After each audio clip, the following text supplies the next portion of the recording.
Welcome, ladies and gentlemen, to the Sibling Rivalries Podcast. How are you guys? The people can't hear us back, but I'm sure they're doing good. Again, my name is Ashley. And I'm Erin here. So much to talk about. First, we want to start off with, what do we want to do? What's our first topic? I want to talk about Magic Johnson because Magic Johnson is hilarious. It's this clip going around where Magic Johnson is shaking his head and he's like, I'm not going to be here. And we all had that moment where we sitting in a meeting knowing you didn't about to put in your 2 weeks notice because that offer letter came through. And you sitting over there like, I'm not going to be here. That ain't going to be me. He goes, yeah, we were sitting around talking about what our next year is going to be like. And I'm like, I'm not going to be here.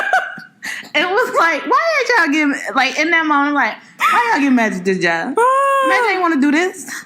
Magic said, I have a nice life. I want to go back to that life. Magic's 60 years old. He want to live his best life. His best life does not include chasing down Lonzo Ball to not get a surgery in Ohio. Magic ain't got time for that. He could be doing anything else in the world except that. And he's like, I don't have to do this. And by this, I mean be the president of basketball operations for the Lakers. The one tacky-ass trifling thing Magic did do was, how you gonna hold a press conference and not tell your manager? He said it was because he loves Jeannie too much. That's why he didn't tell her face to face. Okay, but now she gonna find about it on TV? Like, what? Like, really? It was like, wait, so Jeannie doesn't know? He's like, nope, couldn't do it. He was straight up like, and people always complain about millennials avoiding conflict and not knowing how to speak up for themselves. Well, the damn baby boomers just displayed how they raised these millennials, okay? He straight up was like, nah, I ain't want to tell her because it was going to be a difficult conversation. What? You are 60, Magic. As someone that works in HR, what is your take on that whole situation? I don't even know. There is no HR take on that. Like, what do you do? Okay, he gone. Where we send his last check? That's the only take you can make on that. Can we get it in writing? That's the only HR take. That is it. Magic, please send us an email with this so we know that it's official. But I thought it was entertaining. Count on Magic Johnson to make things fun. I just can't wait to Magic, and he wants to go back to tweeting. I can't wait till he sends out his tweets like, I'm free. Congratulations to LeBron James scoring 800 points in the game. Like, that's all Magic want to do. Magic don't want this life. No, he doesn't. It takes a lot, day to day, especially if you are Magic Johnson and you're so used to being your own boss. When you have to report to people and do the politics of a 9 to 5, it's a lot. You know what I mean? So I don't blame him. I don't blame him either. It's just hilarious all at the same time. So next up on the topic list, we want to talk about the movie Little, produced by Will Power Packer, starring Regina King, Issa Rae, and the young lady's name, Marseille Martin. Marseille Martin from Blackish. What did you think of it? I thought it was the cutest little thing ever. Everybody should go see it. Secondly, how is Regina Hall? You said Regina King. Almost. No, you said Regina King. Yeah, I did. I meant Regina Hall. I'm sorry. How is Regina? That's what threw me off. How is Regina Hall not have every award ever? This lady is hilarious. I couldn't believe she was born in 1970. I'm like, oh my God. Not that that's old, for the record. It's not old, but it's like, why is my life not together? Like, Jesus Christ. This lady's almost 50 and looks amazing. She looks amazing. Amazing. Like, what type of water does she drink? Because I'm about to start drinking that water immediately. She can do drama. She can do comedy. She can do everything in between. Yeah, no, I'm a big Regina Hall fan. Yeah, she's awesome. But I just thought the movie was cute. Of course, like Black Girl Magic. They even had a quote or a line in there where some girl was doing Black Girl Tragic stuff. Yeah. That I thought was hilarious. So I thought it was a funny movie. It was cute. Everybody should go see it. It's a big win for the culture, as the kids say.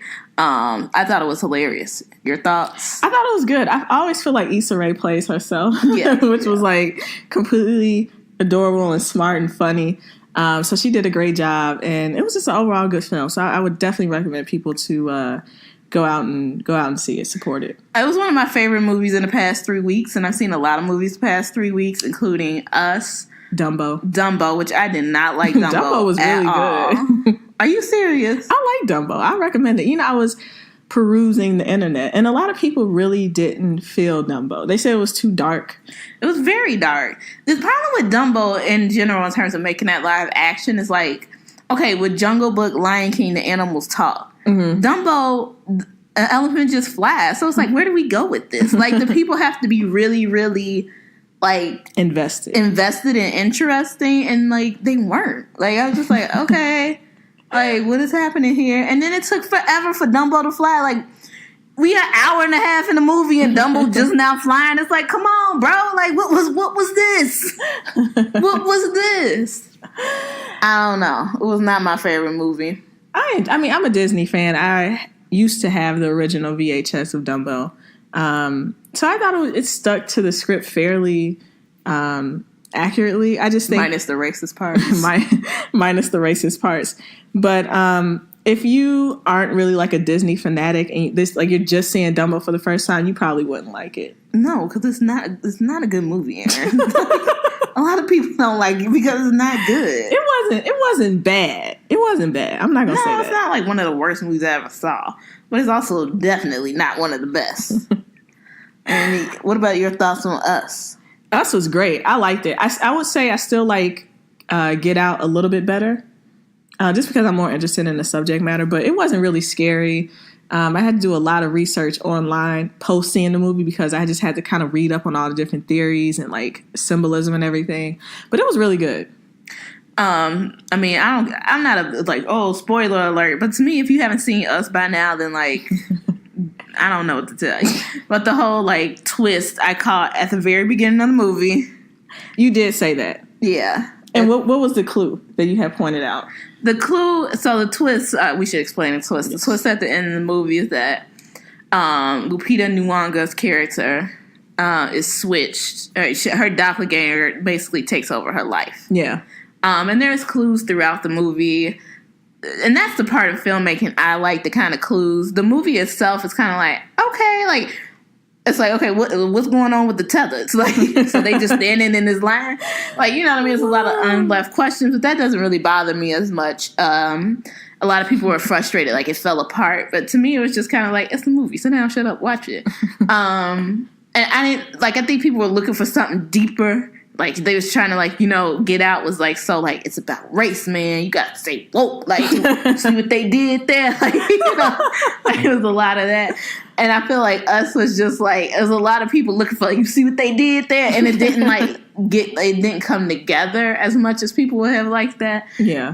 But some of the clues how you found out, to get back to that, some of the clues how you found out that she was a tethered was that, one, the first clue is that they're in the children's therapist or whatever. Mm-hmm. And she's like, I just want my daughter. The mom's like, I want my daughter back. He was like, well, hell, she right here. But is she? The next clue was... when they were in the car and it was raining. Yeah, when they were in the car and it was raining. If you notice, the girl looks around like she's never been there before. Like, she's like, oh, what is this? Mm-hmm. It's very subtle. Very subtle.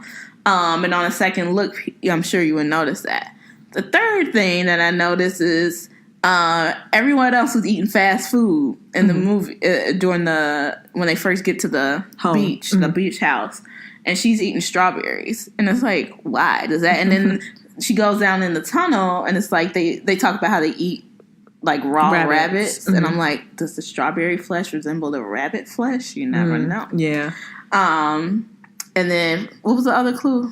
I think that was it. Yeah, those were the three immediately that I noticed. Of course, as you like think about it more, you're like, she didn't speak. She's like, I don't like to talk that much. Yeah. Like a lot of things like that. So, and then when she didn't kill the daughter. Yeah, when she didn't kill the daughter, there was like a sense of like recognition in that. Yeah. The tethered daughter. Yeah. Not her real daughter. Yeah, not the tethered one. So overall, I would give it a 1 out of 5. I'd probably give it a 4. My only thing was casting wise, the kids seemed too old to be Lupita Nyong'o and Winston Duke's kids. Well, you know, black people don't age, so you kind of forget. That's true, but they look like 25 with teenagers. I'm like, huh? Like, it didn't make any sense to me. But no, I thought all the performances were good. I did too. Yeah, I did too. Yeah. So, book alert. Yeah, you wanted to talk about the book The View that you have been reading. Called Ladies That Punch. It is so good. So for all the entertainment buffs out there, I recommend that you pick up this book. It's called Ladies That Punch. And it's pretty much a behind-the-scenes expose of The View.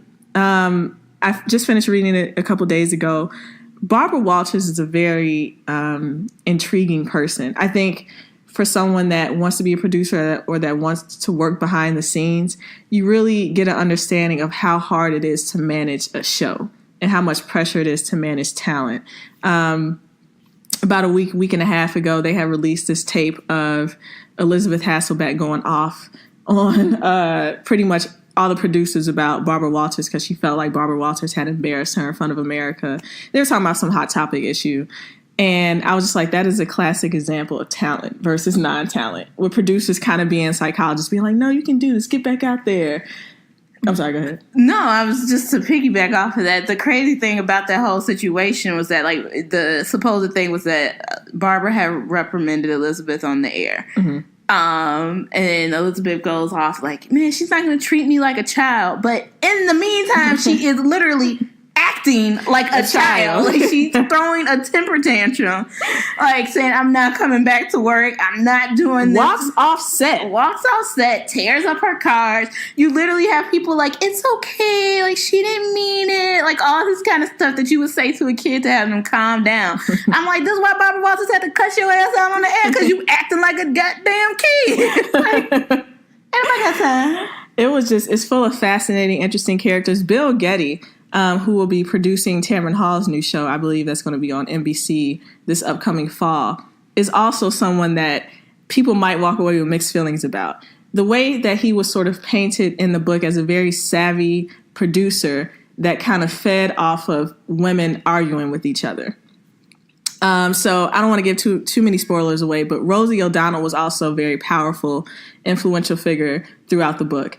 And she, in a lot of ways, was ahead of the curve in terms of daytime television. And so the book kind of walks you through some of her visions in her show, when she had the Rosie O'Donnell show, and how she was trying to transfer what she wanted to The View. And so it's a really, really good book. I highly recommend it. Go out and check it out. And hopefully, I mean, I don't know this, I'm just throwing this out there, but I would love to interview the author of that book. So what was the out of reading that book, what would you say is the most interesting person that's ever been on The View? Like, in terms of host-wise. Host-wise? Oh, that's tough. Oh, man. It's tough. It would go between Rosie O'Donnell and Whoopi Goldberg, and honestly, Barbara Walters. Because Barbara Walters was trying to kind of keep her prestige as being like this top journalist, so she didn't want to be...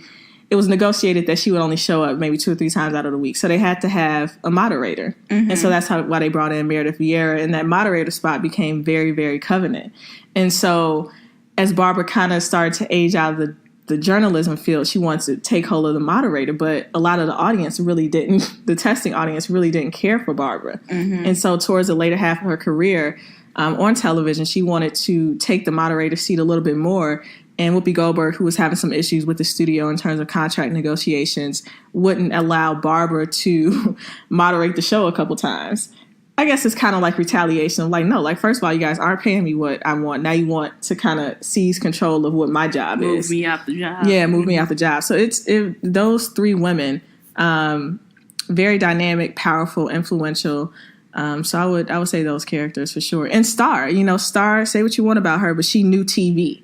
And when they were testing the audience, she was one of the fan favorites, So Star Jones is someone else that you kind of have to give credit to for knowing how to work the camera, knowing how to be media savvy. Also, that was very polarizing within the company of ABC. So it's a good book, man. I recommend everybody go pick it up. All righty. We'll check that out for sure. What else you got next? Oh, can we talk about my favorite 2 scandals right now? The college admission scandal. I am still obsessed with this college admission scandal. First and foremost, Lori Loughlin is acting like... Signing autographs outside of the courthouse. Like she R. Kelly or somebody talking about some free Lori Loughlin. I cannot believe this. Does this lady know she is messing with the feds. She doesn't care. That's the thing. She thinks she's above the law. I don't know. I'm going to pray for her because she about to go to jail for a long time. Felicity Huffman took that guilty plea like a champ. She gonna get her little 4 months. She be cool. She gonna write a book about everybody love her again. But Lori Loughlin out here playing with fire. Yeah, she is. And I was speaking of The View. Sunny Houston was saying that this isn't gonna play well in terms of like people that are in charge of sentencing in her. You know what I mean? Like it's not a good look. It's not a good look at all. And for her to be so oblivious to that fact is really going to work against her. Well, her being oblivious to that fact makes sense that she paid $500,000 to get her kids in the USC. Oh, yeah. It's all about like, at the end of the day, she truly doesn't believe anything is going to happen to her. No, clearly not. No, absolutely not. It's consistent with her behavior. And then the other scandal I'm obsessed with is Wendy Williams' trifling ass husband. Oh, yeah. We got to talk about this. Oh, Lord. So for those who don't know, Wendy Williams has been married to this character named Calvin Hunter for like 24 years. Kevin Hunter. No, his real government name is Kelvin Hunter with an L. I don't know why they call him Kevin. I don't know. But his real government name is Kelvin Hunter. Why would you what? I don't know, but look it up. It's Google. I'm not saying you're not telling the truth, but it's like, why? What's the point? I mean, I guess this feeds into the deception. I mean, I don't even think he was being deceptive. Like, he was openly having an affair with a woman for 10, 11 years. That's wild, man. And that, like, so part of me is like, for somebody to have a whole affair for 10 years, like, at some point, your wife has got to know. Like, you know, like, 10 years is a long time to keep up an appearance. Like, oh, yeah. That, you know, that's a lot. Yeah, I don't think that Wendy didn't know. But what was, like, my whole thing is, like, so Wendy Williams divorced her husband, Kevin Hunter, who's supposed to be her manager, but also has nothing else besides Wendy Williams. At all. What could possibly have made her finally change her mind? You can't have a baby on me. I mean, obviously, it has been speculated, especially over the past 4 or 5 years, about Wendy Williams' marriage, open marriage, whatever you want to call it, past drug use, suspected abuse in her marriage, emotional, physical, etc., etc. But you can't have no child on me in public. And we obviously know that Wendy is taking care of this man. So you're not gonna have a whole nother family on me that I have to pay for. I think that, you know what I mean? Yeah, that has to be the drawing point. It's one thing to be buying your mistress a car, but then I gotta pay the mistress and a baby a car. Like, nah, bro. We can't do this. But I will say, you know, Wendy looks better. Like, she announced the divorce and she looks brighter. She looks healthier. Hey, man, you know what my motto is? No, Ashley, I don't think the audience knows your motto. I just seen too many people let people ruin their lives. And you take that as you may. So Wendy Williams had Dee Barnes on her show talking about her issues. Explain who Dee Barnes is. I'm sorry. For the people that don't know. So for the people that don't know, Dee Barnes, I believe, was like this hip-hop journalist way back in the day. And so she did this interview with Ice Cube. NWA when they was beefing back in the day. Somehow the editing got in this thing, but Ice Cube said some things Dr. Dre didn't like. Dr. Dre attested it to Dee Barnes being messy, basically. Mm-hmm. Dee Barnes and Dr. Dre are at this party together. Dr. Dre assaults Dee Barnes, throws her down the stairs, smashes her head up against the wall, allegedly. Not even allegedly, because then he get arrested for it. Yeah, she filed. She took him to court, I think. Yeah, or filed charges. I'm sorry, but nothing. I think he got like a little bit of. He didn't get no jail time. No, he had to do I think she said he had to pay $2,500 in fines or something like that. So the incident happened. I mean, even Drake says it. Mm-hmm. But he kind of didn't really take accountability. He softens it a lot. Yeah. And this is not the first time Dr. Dre has been accused. Michelle Lay has said that he knocked her upside the head too. Yeah. So Dr. Dre is the Suge Knight of women. You know what I mean? You know. So it's one of those things where, again, you're coupled with this, can I still listen to The Chronic? Can I still listen to The Chronic 2001? Because, I mean, it's not a person alive, and when they hear that dun, dun, dun, that beat, you can't. Yeah, you're not gonna stop listening to it. You know what I mean? Yeah. You're not. But at the same time, this man probably ruined his lady's life. Yeah, she hasn't been able to work since. She's financially struggling. She's been staying with different people.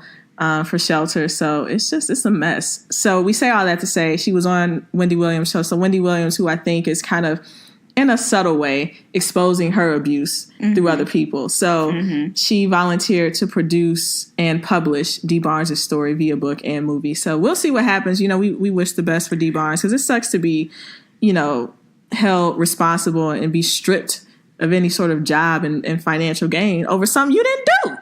I will say that Lifetime movie finna be bomb as hell.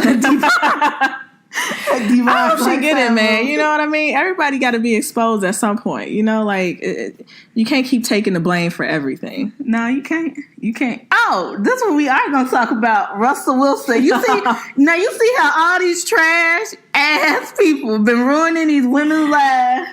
And then you got a good man like Russell Wilson. And people still trying to hate on Sierra for marrying that good man. Y'all will not destroy my family. I love Russell and Sierra and that 2 little babies. Even little Future starting to look like Russell. I love that family. And I just want to put that out there. So I'm saying shout out to Sierra. Shout out to Sierra for living her best life. Well, I mean, she moved on. Like she literally she rich. Yeah, she rich. But it's not even about the money. It's like honestly, it's the quality of guy she leaped from. So let's keep in mind. So Sierra was dating Bow Wow at some point, who is problematic in a lot of ways, and then she was linked to 50 Cent, and then Amari Stoudemire, and who else? What's his other person's name? Future. I'm sorry, slipping of mind. And Future, who we all know is very problematic, clear narcissist, and just everything terrible. So for her to really make that jump from those type of dudes to Russell Wilson, everybody's got their flaw. You know what I mean? But she got with a good God-fearing man. Got her life together. You know what I mean? God is real, man. For real, like real talk. God is real. He is. That's what I always say. We'll pray to Sierra. Pray. Was she on her knees? Was she standing up? Did she write it down? What was the exact place? Was she drinking water? Was it tea? I got a lot of questions. Did she have a Bible in her hand when she prayed? Just pray for Russell Wilson. I got so many questions. I need answers. So she should share a book about this because I'll be first in line. She said on Bravo, I didn't watch the whole interview, but she was very clear in what she, I believe, didn't want. Can she tweet out exactly what that prayer was? Like, I mean, like instructions. It was 9:00 on a Saturday day, April 23rd. Like, I need like exacts. Like, you know what I mean? Like, we need to get that together. Somebody said, per the Shade Room comments, in regards to Sierra's prayer, they was like, Lord, I am on bended knee. Man, I'm telling you, did she sing it? Like, what did we do here? What did we do? Oh, Lord. Speaking of prayers, we all need prayers for this country, and we have a lot of people running for president on the Democratic side. It's to me, there needs to be a limit. Like, 10 people can run at a time. And then them 10 people need to be voted in because it's too many people running for president. And, you know, not to be an ageist, but would you vote for someone that's, because it was a debate on The Real, would you vote for someone that is, you know, like 74 plus? I'm not an ageist, but I don't trust people that want the hardest job in the world at 80 years old. Why? You know what the hell I want to be doing at 80 years old? What? Not a goddamn thing. I want to be living my best life, not worried about the world's problems. At 80 years old, I deserve that. But why does that breed distrust? If you want, like, I don't understand. I just don't. Why would you want to do that? Like, why? You don't have, like, why? Because these people have been in public service all their life. Well, congratulations, retire. That's what you do. You work to retire. You work to do what you want to do. So I think their thinking is, hey, you know, I've been a governor, I've been a senator for X amount of years. I worked for various administrations. Like, I know what it takes to run the country. So why should I cheat myself out of the opportunity not to run the country when I have built up all these qualifications to run the country? I mean, as we see, qualifications do not matter to run the country. Like, you know, like, we can cut it with the qualifications. I mean, like, if it's between Trump and 75-year-old Joe Biden, I'm still going to vote for Joe Biden. However, I would prefer, if Joe Biden gets 2 terms, you're telling me this man going to be 85 years old trying to be president of the United States. For what? Why does he want to do that? I just told you. No. I love Joe, but no. No. Are there any candidates that excite you? And this, by the way, we're not going to get too political on this podcast, but this is entertainment to some degree. So I just kind of want to know your thoughts. No, I like Pete B. I really like Pete B. And Kamala are still my two top choices. Yeah. To be honest, though, I'm not really keeping track of it because everybody's on TV every 5 seconds. Yeah. I mean, Pete B. has literally... Is he even still mayor of South Bend? This man been on TV so much the past 3 weeks. Man, we get it. Like, you is cool as hell. But you know what I think? But you have to do that in this day and age. Oh, like, yeah. I understand it, but it's a lot. Yeah. It's a lot. Who's ever going to be the next president is the person that's going to win the media game. Yeah, no, and I get it. Like, for better or for worse. Yeah, like, it's a different day for better or for worse. And, it's just a lot of political candidates. I don't know who these people are. It's like... God bless everybody. Can it just be November 2020 and just be over? I'm not one to rush time, especially as you get older, but it's like I'm ready for 2020 to get here. And like, to be honest, not to be a Debbie Downer, but I mean, people don't not reelect the president, like no matter how bad he is. Like it's very tough to get an incumbent out of office. So I mean, I'm not like my hopes are not the highest. Like, I'm very realistic about this. Yeah, for all you Pod Save America people, a couple podcasts back, they were talking about how difficult it is to elect a new president. Yeah, it's very hard. It's very hard. So, hey, God bless everybody, and we'll see what's going to happen next year. Kind of on a sadder note. Nipsey Hussle was brutally murdered a couple weeks ago, and it really sparked a lot of outrage and sadness. And I think the general consensus was that you really didn't know, Nipsey Hussle's music. Some people did. I would say maybe if you are in LA or was a really true hip hop fan, you might have heard his music and listened to it a lot. But for people that were outside of that category, I think that you kind of recognize that Nipsey Hussle was a good guy and that he was someone that was always, building his brand and really about the hustle. So it was just a bit of a shock for him to be taken out in such a way that was just so violent, and I don't, what do you think? Why do you think that it caused such an outpouring of emotion? One, it's completely unnecessary. Whatever disagreement those two gentlemen had, it did not have to get taken to that level. You know what I mean? And then for somebody to be very a part of the community, it just seemed like, of all people, not that anybody should lose their life, but of all people for this to happen to, why it have to happen to him? Yeah. You know what I mean? And it's one thing where you think about, all the good things that people have done and how many people in their communities every day that do this. Mm-hmm. And just the complete senselessness of it, I think is what really just struck people. And I think it's just like, enough's enough. Like, men in general, everybody, but men in general need to stop thinking just because somebody don't like you or disagree with you or say maybe some disrespectful stuff to you, that don't mean that you gotta take somebody's life for that. Jesus that don't Christ. mean you gotta knock somebody upside the head for that. That don't mean, like, even going back to that Dr. Dre stuff. Yeah, okay, even if Cube said some shit about you, go talk to Cube. What you beating up D-Bars for? Right. Like, this whole thing, like, oh, you disrespecting me means that I have to, like, take your life or knock you or, like, that shit, people is almost more than therapy. Like, that's some shit you gotta, like, know. Like, you know what I mean? That's some shit, like, and if you don't know, somebody needs to pull you aside and let you know. Like, and I'm like, the whole thing, this man that perpetrated this terrible crime against Nipsey is 30 fucking years old. You a grown-ass man. Whatever this man said to you cannot be that serious. At all.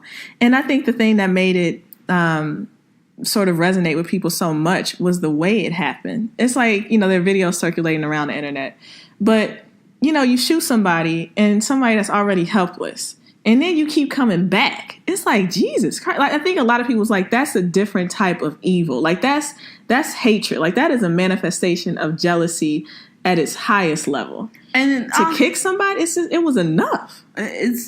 It's terrible. I never want to see no video like that, so I didn't even watch it. But, I heard everything about it. And it's just one of those things where it's like, what inside of you makes you think it makes you do that? And then adding Christopher Darden as this man's foster defender is it's bizarre. It's very bizarre, especially since he was a prosecutor. Like, now you defending this man? Like, I think that speaks to fame. You know what I mean? It's a very fame, for lack of a better word, fame whore move. Yeah, it is a fame whore move. And it's just like everyone... I was listening to somebody on the internet, and it was like, everyone deserves representation, which is true. But at the same time, you know, I think this guy is clearly doing it for attention. Yeah. You know, and it's just super unfortunate. And I think that everybody needs to get closer to a higher power, in my opinion. And then they just need to do some self-analysis. Like you were saying, just because whatever disagreement you might have with someone shouldn't escalate to the point where you like, I got to take somebody's life. Like, it's not that deep. It's not that deep. And what people really need to do is get off the damn internet. Yeah. Spend some time by yourself or in some quiet time to really think and process your thoughts and understand who you are as a person, instead of letting this world and this internet and these people tell you who you are. Yeah. Like, that's what's wrong with people. But I don't know. I ain't got nothing else to say. No, it's just so, you know, obviously many blessings to him and his family. Plans for the weekend?